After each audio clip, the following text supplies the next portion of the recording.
Hey there, quick question. If taxes are so high, why does it feel like governments are still broke? I mean, look at your paycheck. A chunk disappears before it even reaches you. Sales tax hits when you buy stuff. Gas tax at the pump. Property tax if you're lucky enough to own something.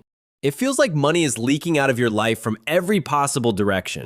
So where is it all going? And why does the government keep saying we don't have enough? Let me introduce Alice. Alice works a normal job. She's not rich. She's not poor. She checks her pay stub one day and does the math. Income tax. Social contributions. Local tax. Alice sighs. Wow, she thinks, I work hard, and a lot of this just vanishes. Now Alice turns on the news. The government is arguing about budgets. Debt. Deficits. Cuts here. Emergency funding there. Alice is confused. How can you be broke? She says to the TV. You already took my money! Fair question. So let's zoom out. Imagine the government is Bob. Bob runs a massive household. Not a normal household, a giant one. Millions of people. Roads everywhere. Hospitals. Schools. Police. Firefighters. Military. Courts. Pensions. Interest on old debt. Bob's grocery list is intense. Now here's the first thing people miss. Most government spending is locked in. It's not flexible. It's promises made years ago. Pensions for retirees. Healthcare for aging populations. Debt payments from past decisions. Bob can't just say, yeah, we're not paying that anymore. That's how systems collapse. So before Bob spends a single dollar on anything new, a huge portion of the budget is already gone. Pre-spent. Now let's talk about taxes. Alice sees a high tax rate and assumes the government is swimming in money. But tax rates and tax revenue are not the same thing.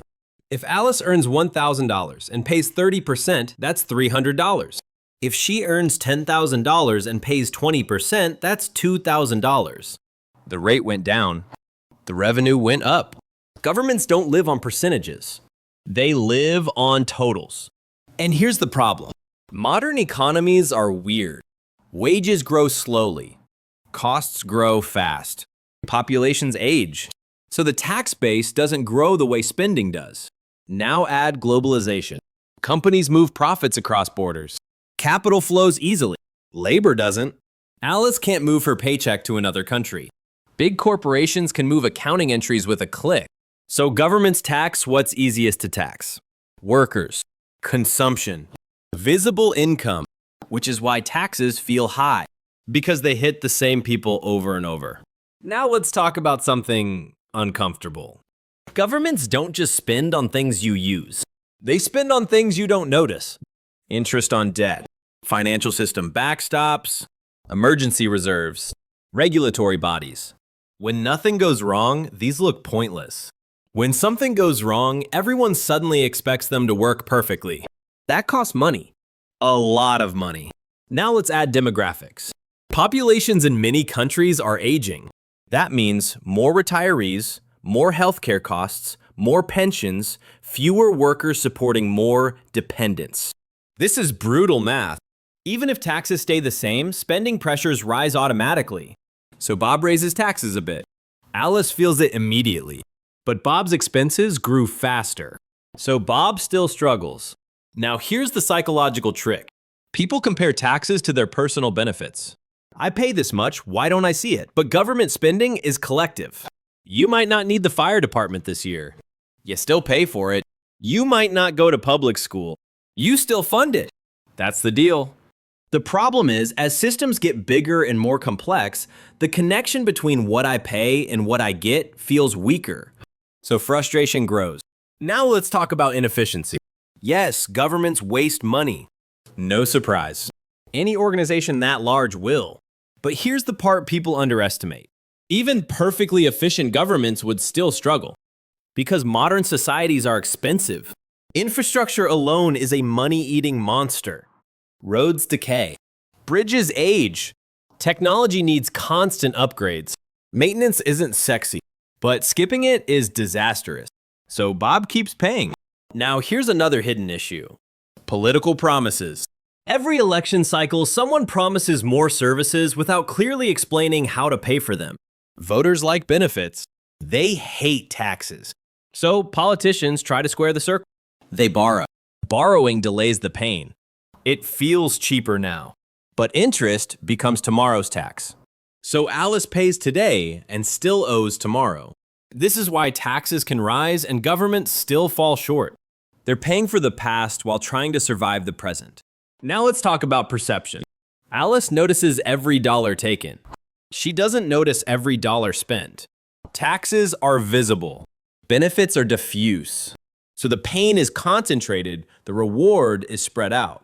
That makes taxes feel heavier than they are.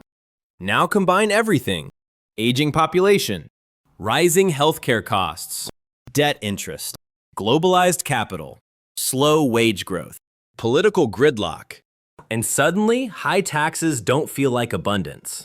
They feel like barely treading water, which leads to the most frustrating part. Alice thinks if taxes are already high, raising them won't fix anything. Bob thinks if we don't raise them, things fall apart. Both are partly right. And this is where the real tension lives. Not in waste, not in greed, but in a system where costs rise faster than trust. People trust governments less, so they resist taxes. Governments struggle more, so they perform worse. And performance feeds trust. A vicious loop. So when Alice asks, why do taxes feel so high but nothing seems fixed, the answer isn't simple. It's layers of promises, math, politics, and time. And the hardest part? Most of these pressures aren't visible in a single year. They accumulate slowly, quietly, until one day everything feels expensive, everyone feels taxed, and the government still says, we don't have enough. And that's when the real question changes. It's no longer just, why are taxes high? It becomes, what exactly are we asking governments to pay for, and who do we expect to carry that weight? Because once you start unpacking that, you realize the struggle isn't just about money at all. It's about expectations.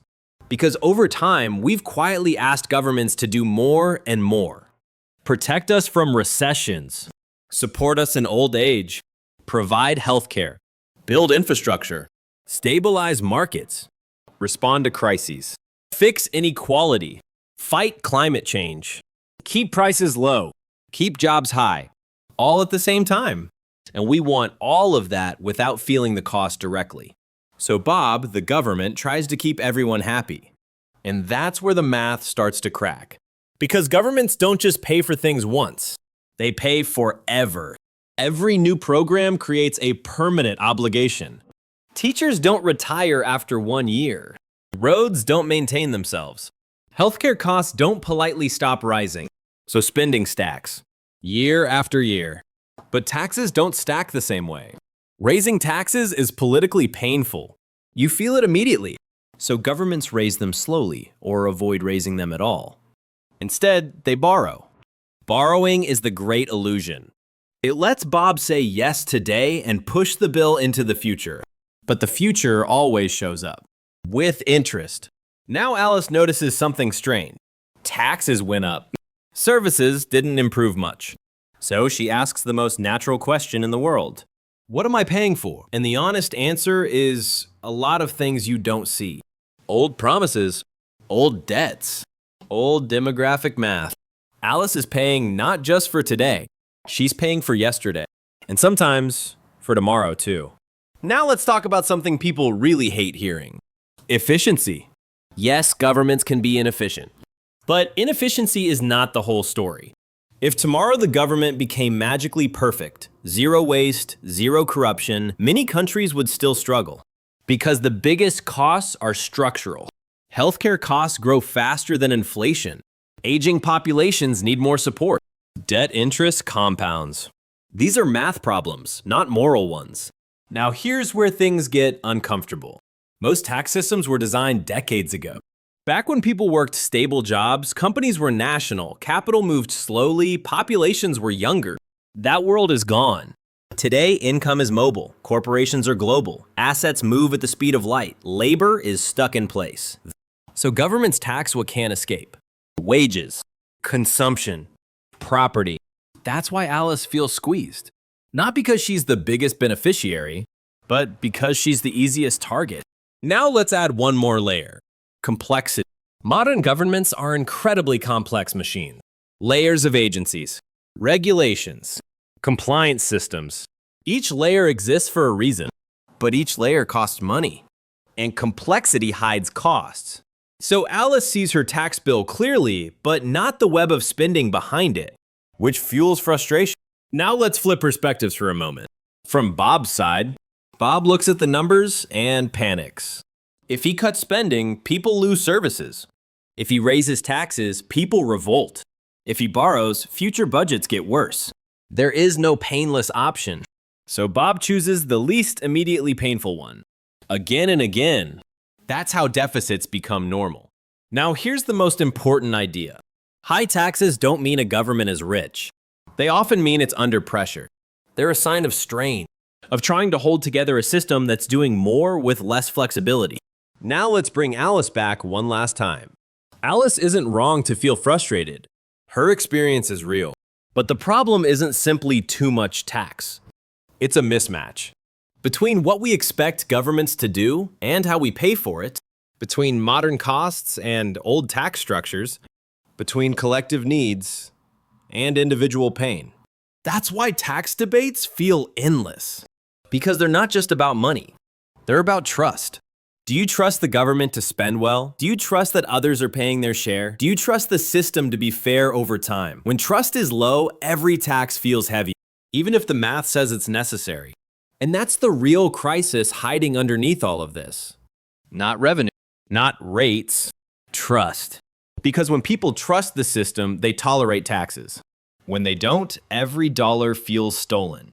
So the question, why do taxes feel high but governments still struggle, doesn't have a villain answer.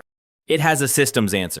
Aging societies, rising costs, globalized capital, political promises, deferred pain, all stacked together. And unless those underlying pressures change, the feeling won't either. Taxes will still feel high. Governments will still struggle. And everyone will keep asking the same question louder each year. So, in conclusion, taxes feel high because they hit individuals directly and visibly, while government spending is spread across massive, long-term obligations that most people never see. Governments still struggle because modern societies are expensive, promises accumulate over time, and costs rise faster than trust and tax systems can adapt.